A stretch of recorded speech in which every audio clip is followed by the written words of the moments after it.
Assalamualaikum everyone. Hope you are all fine and doing great. Today topic is very important for the all teenagers and their parents also. We will discuss the causes of depression in teenagers और इसके अलावा जो उनको problem face करनी पड़ती हैं teenage में depression की, और जो हमारे माशरे में डिप्रेशन की वजूहात टीनेजर की क्या है और हम उसको रेमेडीज़ कर क्या उसकी रेमेडीज़ होनी चाहिए, ये हम आज के टॉपिक में डिस्कस करने वाले हैं। तो first of all you should like share and subscribe my channel, ताकि मेरी आने वाली वीडियोस आपको हमेशा मिलती रहें। और फिर हम अपना टॉपिक स्टार्ट करते हैं। फर्स्ट ऑफ़ ऑल हम देखते हैं कि हमारे माशरे में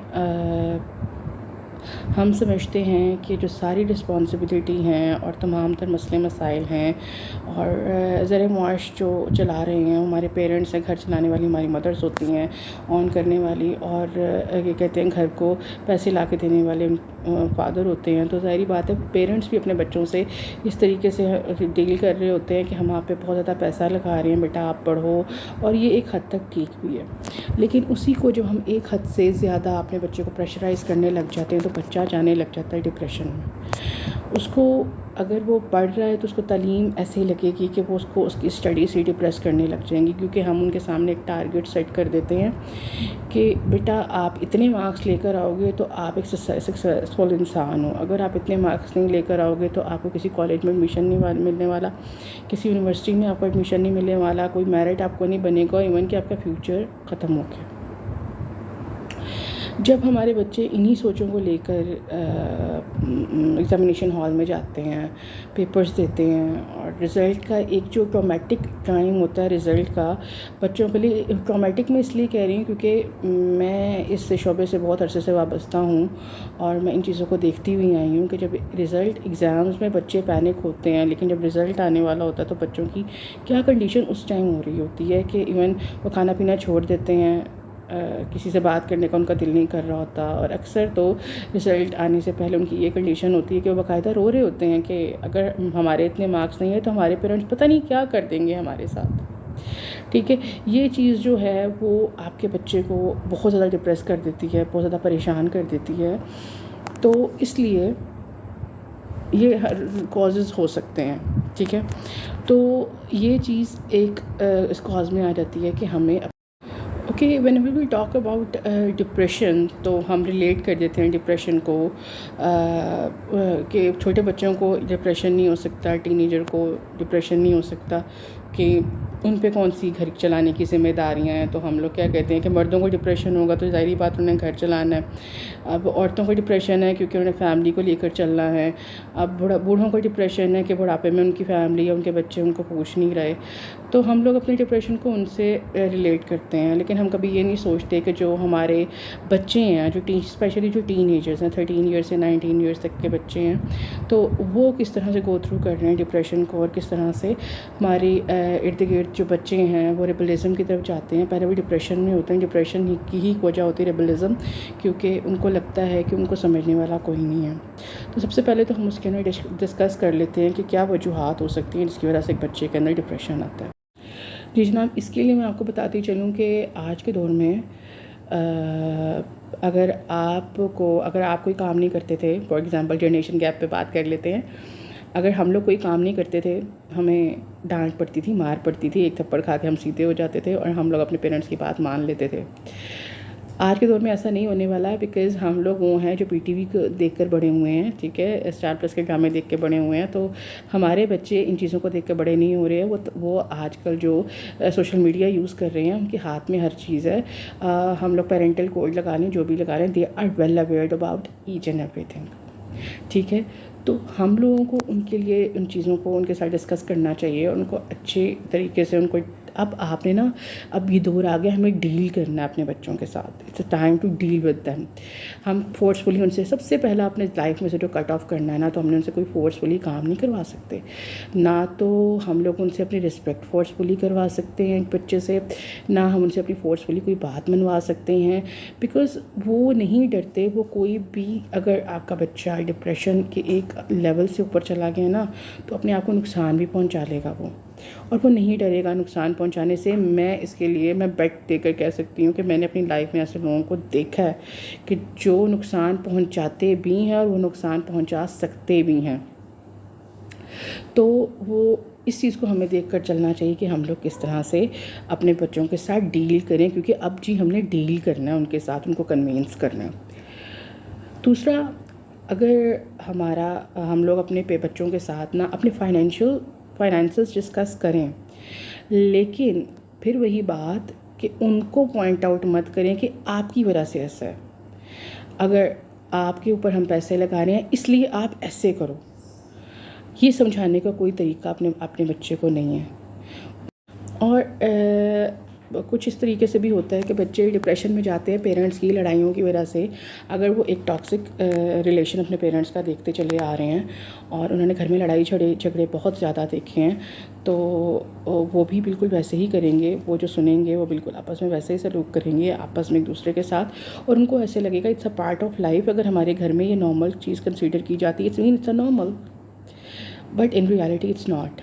तो हमें इस चीज़ के लिए अपने आप को थोड़ा सा कंपोज करना चाहिए बच्चों के सामने। अगर आपके कोई प्रॉब्लम्स हैं, कोई सर्कमस्टांसेस आपकी लाइफ में ऐसे आ रहे हैं, तो आप अपने आप को कंपोज करके चलें ताकि आपके बच्चों को ये चीज़ें फेस ना करनी पड़ें।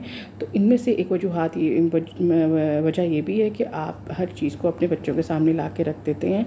लड़ाई झगड़े हो रहे होते हैं आप लोगों के और आपके बच्चे उस चीज़ को सुन रहे होते हैं। इसकी वजह से वो उनकी मेंटल ग्रोथ इतनी अच्छी नहीं हो रही होती। उनको लगता है ये जो कुछ चल रहा है ये सब कुछ नॉर्मल है, और वो आहिस्ता आहिस्ता जब माशरे में ऐसा नहीं हो रहा होता वो डिप्रेस होना शुरू हो जाता। जी जनाब, तो उससे क्या होता है कि हम अपने बच्चे को ख़ुद इतना प्रेशराइज़ कर देते हैं, इतना हम उस बच्चे को सिचुएशन पे ले आते हैं कि वो बच्चा डिप्रेस हो जाए। ठीक है, रेमेडीज़ मैं बाद में बताऊंगी, अभी मैं सिर्फ आपको वजूहात बता रही हूँ किस किस वजह से बच्चे डिप्रेशन में जा सकते हैं। हम लोग अक्सर औकात मैंने ऐसा भी सुना है कि पेरेंट्स अपनी फाइनेंशियल पोजीशन आकर बच्चों के साथ डिस्कस कर रहे होते हैं। बेटा तुम्हारी फ़ीस इतनी जा रही है, तुम्हारी किताबों के पैसे, मैं तो मकरूज़ हो गया हूँ, ये हो गया है, वो हो गया, हर चीज़ ओपनली अपने बच्चे को बता देते हैं। तो जिसकी वजह से बच्चा अपने माइंड पे इस चीज़ का भी प्रेशर लेने लग जाता है कि शायद जो कुछ भी हो रहा है मेरी वजह से ही हो रहा है, अगर मैं ना होता तो शायद ये प्रॉब्लम्स ना आ रही होती। तो ये कहते हैं कि हर जो सेंटर ऑफ प्रॉब्लम जो है वो मैं ही हूँ, तो जिसकी वजह से तमाम तर प्रॉब्लम्स मेरी वजह से क्रिएट हो रही हैं, तो मुझे नहीं होना चाहिए था इस फ्रेम के अंदर। तो जिसकी वजह से हमारा क्या होता है कि हमें बहुत ज़्यादा प्रॉब्लम्स का हमारे बच्चे को सामना करना पड़ता है। टीनेजर इस तरफ जा रहे होते हैं, ठीक है।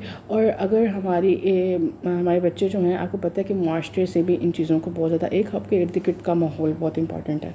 देखें, आप अपने घर से नहीं अब्यूजिंग करना सीख रहे हो, टीनेजर्स हैं, अगर आपके एरिया में, आपके सराउंडिंग में ऐसा कोई बंदा है जो कि अब्यूज़िव लैंग्वेज यूज़ कर रहा है, वर्बल अब्यूज़ है या फिज़िकल अब्यूज़ है, तो वो इन चीज़ों को बाहर से भी सीखना शुरू कर देते हैं।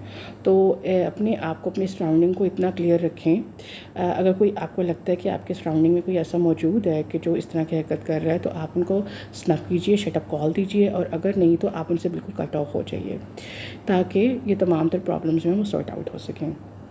These are all the problems जो मैंने बताया जिसकी वजह से आज के बच्चे में प्रॉब्लम्स आ रही हैं, और हम चलते हैं इसको सॉर्ट आउट करने की तरफ कि इसके तमाम तर चीज़ों के क्या कहते हैं, किस तरह से हम इनको ख़त्म कर सकते हैं और ओवरकम कर सकते हैं।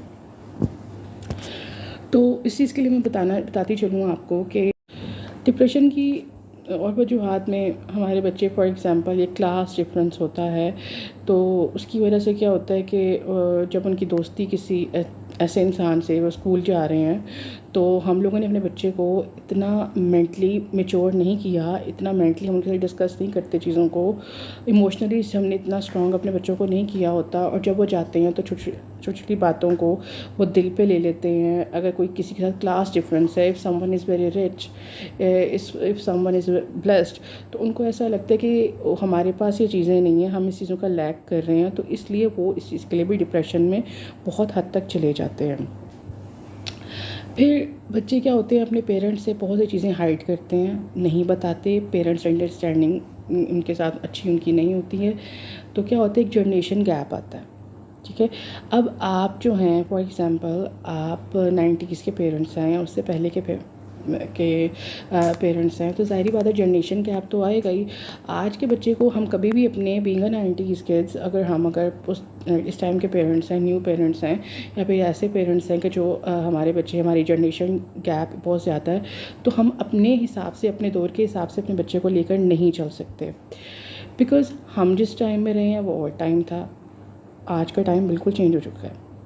तो हम अपने बच्चों को जब उस चीज़ के लिए अपने जो चीज़ें माहौल हमें अपने पेरेंट्स से मिला है, हम अपने बच्चों के साथ ज़िद लगा के अगर हम कहते हैं कि नहीं आप ऐसे करें, हम उनके साथ कभी भी मुकाबलेबाजी में उनके साथ नहीं आ सकते।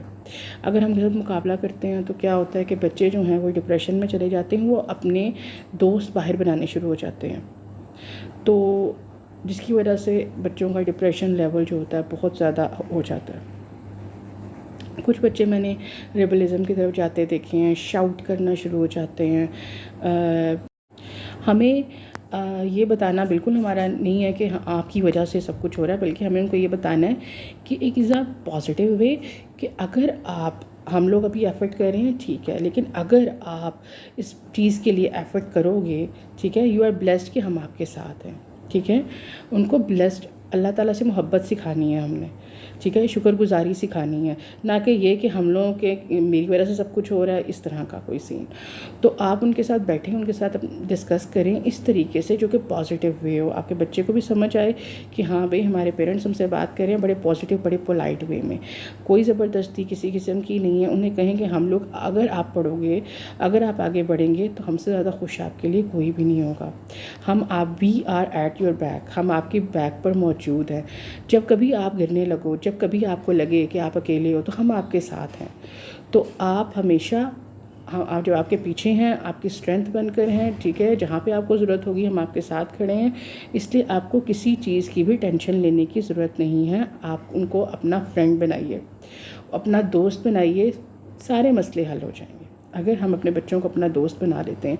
और अपनी छोटी छोटी चीज़ों में उनसे मशवरा कीजिए, उनको इस चीज़ का एहसास दिलाइए कि वो आपके लिए कितने इम्पॉर्टेंट है। आपको किसी डॉक्टर की ज़रूरत नहीं पड़ेगी, ठीक है, आपको किसी और चीज़ की तरफ नहीं जाना पड़ेगा, आपके पास हल खुद मौजूद है।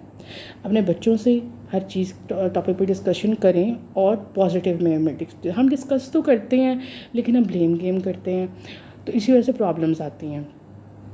हमने डिस्कस करना है लेकिन सॉल्यूशन को देखते हुए, प्रॉब्लम सॉर्ट आउट करते हुए, उनको इस चीज़ का अंदाज़ा दिलाते हुए कि वो हमारे लिए कितने इम्पॉर्टेंट है, ठीक है।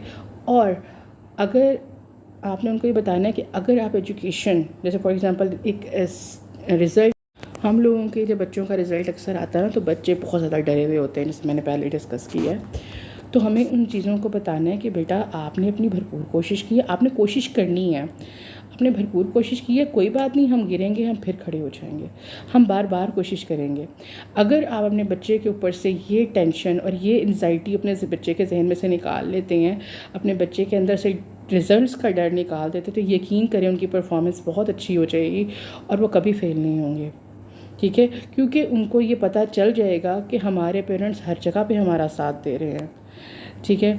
और एक चीज़ आ जाती है कि जो हमारी आज के जनरेशन के बच्चे हैं, तो अगर क्लास डिफरेंस आता है, वो अपनी दोस्तों में एक ऐसी क्लास से क्या कहते हैं बिलोंग करते हैं। फॉर एग्ज़ाम्पल आप ख़ुद इतने फाइनेंशियली स्ट्रॉन्ग नहीं हैं, लेकिन आपने किसी तरीके से करके अपने बच्चे को ऐसे इंस्टीट्यूट का पार्ट बना दिया जहाँ पर बहुत एक एलीट या सुपर एलीट क्लास आ रही है।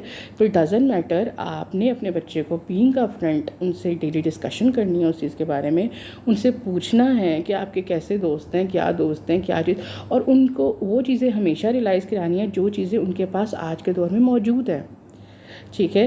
क्योंकि सब लोग परफेक्ट नहीं होते, बहुत से ऐसे लोग होते हैं जो कि परफेक्ट दिख रहे होते हैं, लेकिन उनकी लाइफ जो होती है वो 100% परफेक्ट नहीं होती।